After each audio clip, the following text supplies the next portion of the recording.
নমস্কার সবাইকে, আমার ইউটিউবের নতুন একটি ভিডিওতে আপনাদের সবাইকে ওয়েলকাম।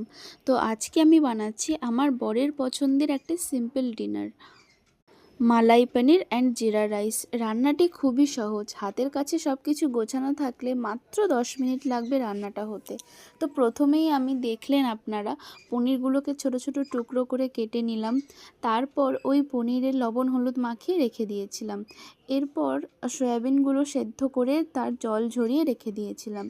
তারপর একটা পেস্ট বানিয়ে নিয়েছিলাম 2 চামচ পোস্ত, 1 চামচ কাজু আর 2টো কাঁচা লঙ্কা দিয়ে। এরপর প্যানে একে একে হাফ চামচ বাটার, তার সাথে একটু সাদা তেল অ্যাড করে পনিরগুলো ভেজে নিয়েছিলাম। তো পনির ভাজা হয়ে গেলে ওই তেলেই সয়াবিনগুলো ভেজে নিয়েছিলাম। তারপর প্যানে একটু তেল দিয়ে আগে থেকে পেস্ট করে রাখা মশলাটা দিয়ে দিয়েছিলাম। এরপর মশলাটা থেকে একটু জল শুকিয়ে আসলে ভাজা ভাজা হয়ে গেলে মিক্সি ধোয়া জলটা দিয়ে দিয়েছিলাম।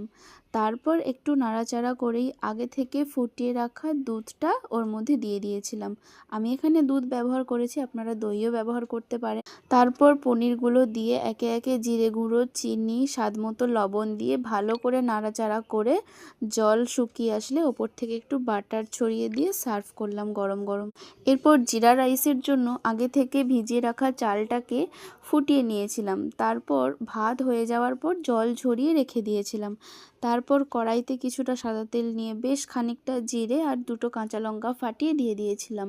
তো ওটা ভাজা ভাজা হয়ে গেলে আগে থেকে জল ঝরিয়ে রাখা ভাতটা দিয়ে নাড়াচাড়া করে ওপর থেকে চিনি স্বাদমতো আর লবণ দিয়ে একটু নাড়াচাড়া করে গরম গরম সার্ভ করলাম। রেসিপিটি কেমন লাগলো জানাবেন, ভালো লাগলে লাইক কমেন্ট শেয়ার করবেন।